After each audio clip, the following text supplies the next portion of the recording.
প্রথমবারের মতো সারা দেশের নেতাকর্মীদের সঙ্গে নাগরিক পার্টির যে বৈঠক, সেই বৈঠকটি কিন্তু শুরু হয়েছে সকাল ৯টায় এবং মাঝখানে এক ধরনের বিরতি চলেছে, যেহেতু জুম্মার দিন এবং জুম্মার নামাজের বিরতি এবং দুপুরের মধ্যাহ্নভোজের বিরতির পর আবারও কিন্তু শুরু হয়েছে নাগরিক পার্টির যে বৈঠকটি। মূলত আজ সারা বাংলাদেশে প্রথমবারের মতো নাগরিক পার্টির যে বৈঠক, সেই বৈঠকটি কিন্তু অনুষ্ঠিত হয়েছে, যেখানে নাহিদ ইসলাম থেকে শুরু করে মুখ্য সংগঠক যারা রয়েছেন তারা এবং সারা দেশের বিভিন্ন জায়গা থেকে তারা কিন্তু এসেছে এবং কেন্দ্রীয় কমিটি থেকে শুরু করে উপজেলা পর্যায় পর্যন্ত আসলে প্রতিনিধি যারা তারা কিন্তু এই বৈঠকটিতে অংশ নিয়েছেন। এবং আমরা যেমনটি জানতে পেরেছি বিভিন্ন মারফতে আসলে এই বৈঠকটিতে বিভিন্ন রাজনৈতিক দলটির গুরুত্বপূর্ণ সিদ্ধান্তগুলো তারা কিন্তু গ্রহণ করবেন তৃণমূলের নেতাকর্মীদের সঙ্গে কথা বলে। এবং আমরা যেমনটি দেখেছিলাম সবাই কিন্তু নাহিদ ইসলাম থেকে শুরু করে সার্জিস আলম, সাতাবদুল্লাহ এবং বিভিন্ন পর্যায়ে দলটির নেতাকর্মী এবং সারা দেশের বিভিন্ন জেলা উপজেলা থেকে এসেছে। আমরা এই মুহূর্তে একজন রয়েছি নাগরিক পার্টির একজন কেন্দ্রীয় সদস্য, তার সঙ্গে একটু কথা বলবো যে আজকের এই বৈঠকটিতে আমরা যতটুকু জানি যে প্রথমবারের মতো বৈঠকটি অনুষ্ঠিত হয়েছে নাগরিক পার্টির সারা দেশের নেতাকর্মীদের মধ্যে। আসলে কি কি বিষয় আপনারা আলোচনায় এনেছেন? আসলে আজকে আমাদের প্রথমবারের মতো সারা বাংলাদেশের সকল কমিটি, উপজেলার প্রধান সমন্বয়কারী এবং জেলার প্রধান সমন্বয়কারী এবং যত কেন্দ্রীয় নেতৃবৃন্দ আছে এবং পেশাজীবী ইঞ্জিনিয়ারিং উইং সহ বিভিন্ন উইং আছে, তারপর হচ্ছে গিয়ে এই ছাত্র সংসদের নেতাকর্মীরা আছে, সবাইকে নিয়ে একটা সমন্বয় সভা হচ্ছে। আসলে এখানে আমাদের আগামী রাজনীতি কেমন হবে, কমিটিগুলো কীভাবে হবে, রাজনীতিতে আমাদের কী কী পদক্ষেপ নিতে হবে, কীভাবে সারা বাংলাদেশে সক্রিয়ভাবে তৃণমূলে কাজ করা যায়, তৃণমূলে কীভাবে এনসিপির জনপ্রিয়তা বাড়ানো যায়, এনসিপিকে আবারও কীভাবে সুন্দর করে শক্তিশালীভাবে বাংলাদেশের মানুষের কাছে আস্থাশীল করা যায়, সেসব নিয়ে আলোচনা হয়েছে। তবে আমরা যেমন জানতে চাই নির্বাচনকে ঘিরে কোনো ধরনের পরিকল্পনা আলোচনা হয়েছে কিনা?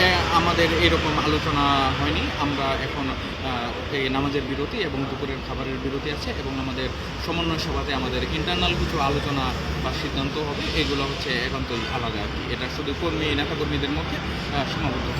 আমরা একটি বিষয় আসলে জানতে পেরেছিলাম বা আলোচনা হচ্ছিল, যেখানে বলা হচ্ছিল জামায়াতের সঙ্গে অথবা বিএনপির সঙ্গে একদম রাজনৈতিক সম্পর্ক স্থাপন, বিশেষ সম্পর্ক স্থাপন কিংবা জোটগতভাবে যাওয়া, এরকম কোনো সিদ্ধান্ত আসলে আপনাদের রাজনৈতিকভাবে গ্রহণ করা হয়েছে কিনা? না, আমাদের এখন পর্যন্ত এরকম কোনো সিদ্ধান্ত বা কোনো কিছু নেই। তবে আজকের এই বৈঠকটি কি আসলে মনে করেন কিনা নতুন কোনো বার্তা কিংবা নতুন কোনোভাবে আসলে তাৎপর্য রয়েছে কিনা, যেহেতু প্রথমবার সারা দেশের নেতাকর্মীদের সঙ্গে বৈঠকটি করছেন এবং সারা দেশের সকল জায়গায় কমিটি আপনাদের রয়েছে কিনা? সারা বাংলাদেশের অনেক জায়গায় আমাদের কমিটি রয়েছে এবং যে জায়গাগুলোতে কমিটি এখনও হয়নি, ওই কমিটিগুলো খুব দ্রুত গঠন করা হবে। এগুলো নিয়ে আলোচনা হয়েছে। আজকের মূলত সমন্বয় সভাটা করার কারণই হচ্ছে সকল নেতাদেরকে উজ্জীবিত করা এবং বাংলাদেশে এনসিপি যেন প্রত্যেকটা পথে প্রান্তরে ছড়িয়ে যায়, সেইভাবেই কাজ করা। কিন্তু এক ধরনের কথা রয়েছে যে এনসিপি মানে জামায়াত ইসলামীর বি টিম, এইরকম ধরনের আলোচনাগুলো আসলে চলে।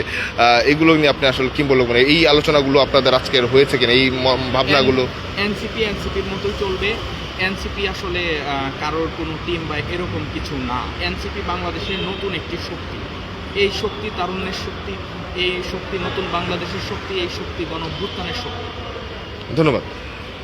আপনারা শুনছিলেন একজন নাগরিক পার্টির যিনি রয়েছেন, তিনি কিন্তু কথা বলছিলেন এবং তারা বলছিলেন যে নাগরিক পার্টির যে বৈঠকটি হয়েছে সেই বৈঠকটি এখনও চলছে এবং সে বৈঠকে বিভিন্ন রাজনৈতিক আলোচনা হচ্ছে, যদিও বা সেগুলো তারা বলছেন অভ্যন্তরীণ, যে কারণে সব কিছু আসলে বলা যাবে না, তাদের নিষেধাজ্ঞাও রয়েছে, সে কারণে তারা কোনো ধরনের কথাও আসলে বলতে রাজি না। তারপর তারা বলছেন নতুন রাজনৈতিক বন্দোবস্তের জায়গা থেকে নতুন রাজনৈতিক কৌশল নির্ধারণী তাদের আজকের বৈঠক। তবে আমরা যেমনটি জানতে পেরেছি গত বুধবার, মূলত এই বুধবার তাদের কেন্দ্রীয় সিদ্ধান্ত হয় যে সারা দেশের নেতাকর্মীদের বৈঠক করবে, তারপর বৃহস্পতিবার তাদেরকে জানানো হয় এবং আজকে বলতে গেলে এক ধরনের জরুরিভাবেই কিন্তু নাগরিক পার্টির সারা দেশের নেতাকর্মীর সঙ্গে বৈঠকে বসেছে সংগঠনটি এবং দলটি। এবং এই ছিল যদি বলা যায় নাগরিক পার্টির যে বর্ধিত সভা, সারা দেশের কর্মীদের সঙ্গে যে সভা, সে সভার সর্বশেষ আপডেট। পরবর্তী আপডেট পেতে দেশ প্রান্তরের সঙ্গে থাকুন।